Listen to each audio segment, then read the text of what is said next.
All right, here we go. Hey, hi Gabriel, how you doing? Hey, I'm good. Thanks for All having me. right. Well, I'm with Gabriel Mayo. We're talking about your film, A Weird Kind of Beautiful. Tell us just the basic story of A Weird Kind of Beautiful. Yeah, so the story is about a group of friends in their mid 20s. They're fuck ups, they work dead end jobs, and they get together after the funeral of a friend of theirs who dies from an overdose. And a friend of theirs that they haven't seen since high school that goes to them and they haven't heard from since. He's coming back to the funeral and they're all going to hang out together after the funeral. And the movie deals with secrets, the secrets that we keep from each other, the consequences of those secrets, and yeah, it takes place over the course of a night, pretty much in real time, and yeah, that's a little bit about it. Yeah, I mean, I like the broad theme. I mean, I'm kind of at that age now where, all my friends from high school, I haven't talked to them in a long time. And certain events kind of force everyone together and just kind of that awkward, hey, you've been gone, but we still remember you. What were some of the themes that you wanted to address in this film? Yeah, so it's interesting because the movie I started writing it in the middle of the pandemic, and I was living in LA at the time, and then I during the pandemic I moved back to Miami where I grew up. I went to high school, I went to college there. So for me, I think just being in that environment where I grew up, but a lot of the people that I grew up with weren't there anymore, or maybe I just wasn't in touch with them after so many years.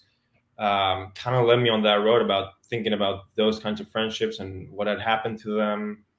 And I think that was the one of the initial gems Hmm. that not even it wasn't. I don't think it was even a conscious choice because I was thinking more about plot and characters, but it just seeped into the script and became the main focus. Yeah, I mean, I guess you kind of experienced that weirdness of coming back and seeing people you haven't seen in a long time. Yeah, exactly. So, let me ask you this. I mean, I think this is your first feature. Correct. How we have a lot of indie filmmakers who watch this channel. But what was the process like in terms of getting the production going?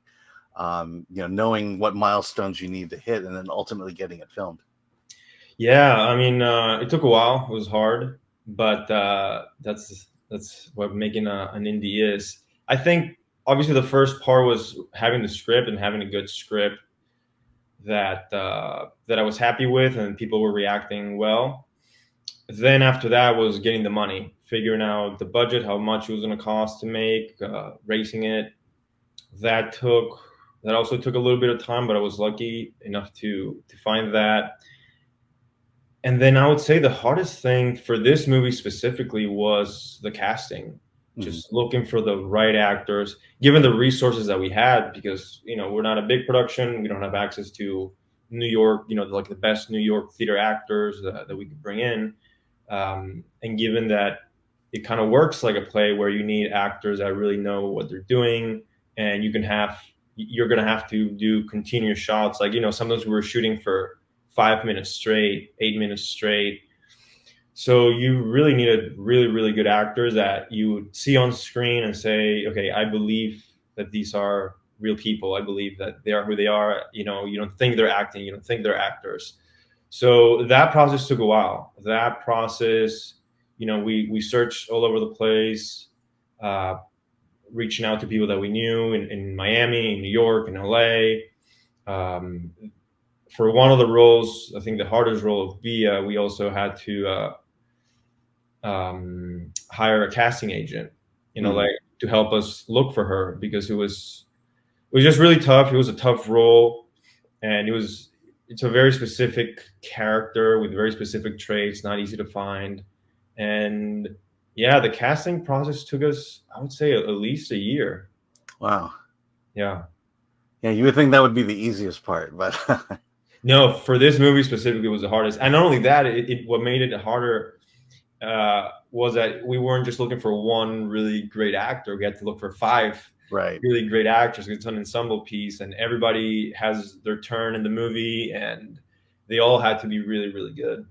Now, were you able to do like table reads and things or rehearsals? Yeah. So, I mean, obviously, with the people that auditioned, we did a lot of readings and stuff.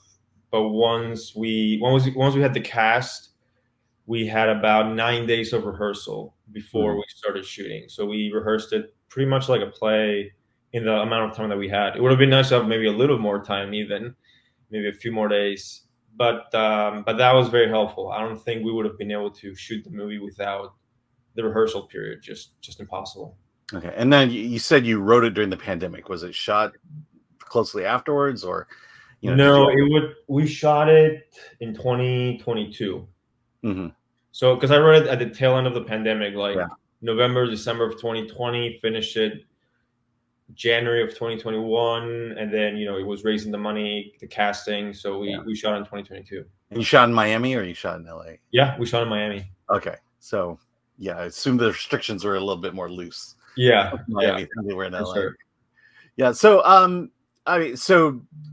I think one of the challenges I find, especially when watching indie films, is it's very dialogue heavy, like you said, it's shot like a play, and you're also it's also shot in one location. It's at a house. Mhm. Um, what was the planning for that like?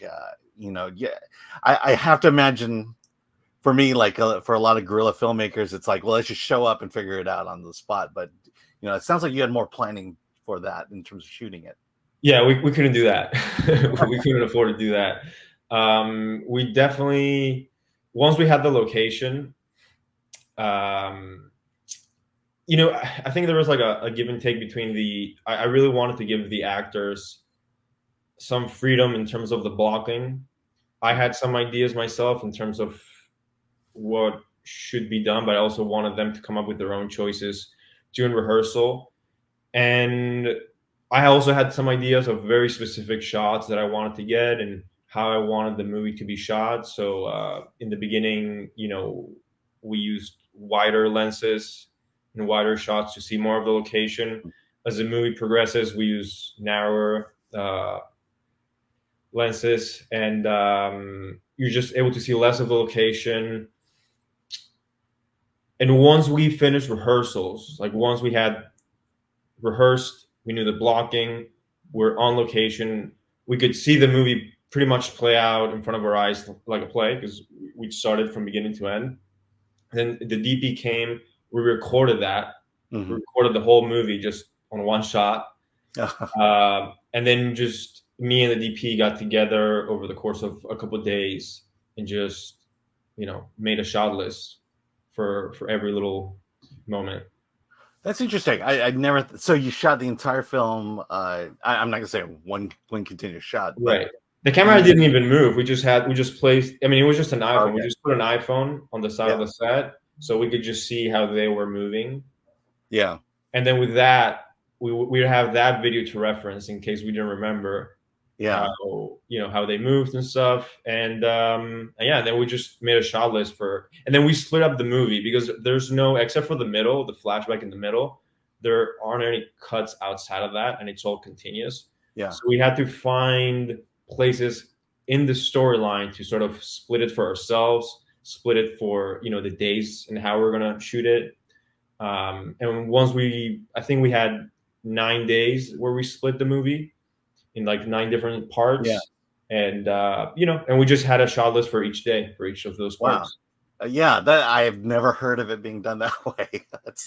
Yeah. Was so. I imagine then the editing process was relatively simple compared to had you just gone for straight coverage and. Yes and no. I wish I could say that, but the editing process was also very long because we also did have a lot of coverage, and I wanted to get as many angles and shots possible. Mhm. In some cases we weren't, and it was pretty easy. We only had like one angle of one character, and that's all we could use. In others, we did have a lot more options, and in fact, for the first 3 days of production, we used 2 cameras, so we had a lot to choose from.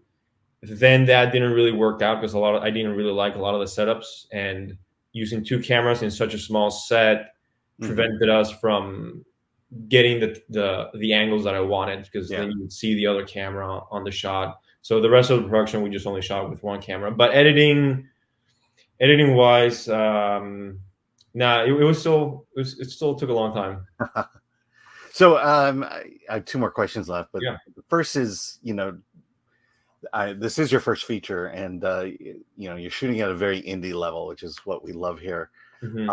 But where at what point did you feel confident to say, all right, I want to make a movie, and here I go, I'm writing it and everything. Was that something you've always wanted to do, or have you tried to go the more traditional route, but the pandemic kind of threw you off course? Yeah, it was a little bit of both. I got into film in college, really. And since then, I wanted to write and I wanted to direct and I wanted to make my own movies. But at some point, I decided to try going the writer route. And I moved out to LA and I started writing and, working as a reader and, the typical stuff. And I did that for several years. It was very frustrating, as you can imagine. Yeah. And during the pandemic, I was just trying to figure out what to do. There was nothing going on. And I had written another script that I wanted to make, but it was just going to be too much money. The budget was going to be too high. And then I moved back to Miami and I thought, okay, let me write something. I just didn't want to sit down and do nothing. So I was like, let me write something where I could make it during the pandemic. Like if this pandemic were to extend for another year or two, I could still Mhm. make it. Yeah. And that's why I thought, okay, just one location, a few characters. And yeah, I just thought I'd done short films before. So I'd done a few short films. I produced and wrote a web series. So in terms of the writing, I was pretty confident. In terms of working with actors, I was also pretty confident.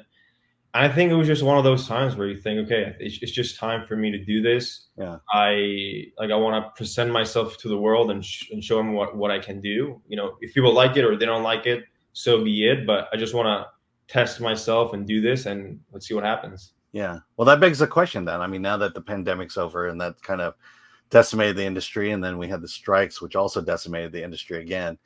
I mean, are you trying to get back to California, or, what's your trajectory in your mind as to where your career is going to go? To be honest, I don't really know. And Yeah. it's funny because yeah, I'm gonna take I think a few months off because we just finished the movie. We're gonna start submitting to festivals. Um, I might move back to LA. I really like Miami. It's grown a lot. Yeah. The weather's not great. It's also not great to make movies. I mean, we had a lot of problems with the rain while shooting ours. Mhm. Um, but I also know, like you said, not many movies are being made right now. The industry's a little slow. I've thought about maybe moving to New York because I Yeah. think that would be cool. But I'm not Well, really sure. also, I don't think you have to be in New York and LA to make movies True. anymore, or to even make a Hollywood movie anymore. Yeah, not anymore. And to be honest, I'm just kind of. I think I'm gonna travel and be a digital nomad for the next year while my movie plays in festivals and see what opportunities Yeah. come from that. And I don't know. I'll decide next year. Okay. Last question. You have a friend who wants to become an indie filmmaker themselves. What piece of advice would you give them based on your experience with A Weird Kind of Beautiful? Don't do it. No, I mean, I think for advice, I think advice has to be very specific Hmm. to the person. So I Well, think maybe I'll reframe it then. What was the biggest lesson you learned while making this film that's specific to this film? yeah, I mean, I think the biggest lesson is is don't wait for anybody to give you the opportunity. You just Mhm. have to go out and do it yourself. Um, I mean, this was not a movie. When I was sharing the script with friends and people that I know, people that lived in LA, people that work here, um, you get a lot of feedback and comments based on Hollywood ideas, based on the zeitgeist that might not necessarily be who you are or what you want to do. And I think many people end up changing their scripts, their vision, and their voice to conform to the Hollywood standard. And that was happening to me. It wasn't happening, but I was getting some and certain feedback when I was sharing the script that I chose not to listen to those people and just raise the money myself and do it on my own. And I would advise people to do the exact same thing. Yeah, you bring up a great point. I think what they're trying to do is make your movie quote unquote marketable. Exactly. And at some point, especially as a new filmmaker, you've got to rely on your voice. You've got to rely on your story. And like you said, no one's going to come alongside and let you tell your story. Yeah, you have, and people, it's funny because people want original voices, they want edgy stuff, but then when you present it to them on, in a script or in script form, they try to change it. Yeah, to the Hollywood format. Right, exactly. But if you just go on your own and just make it yourself and then show that, then it's something tangible that people can see and they can see who you are. All right. Well, thanks for talking to me, or talking about your film. So you're actively pursuing the film festival route right now. So Yeah. yeah, when your local to our audience, when the local festival rolls around, check out Weird Kind of Beautiful. Thank you, Gabriel. Yeah, no, thank you so much for having me.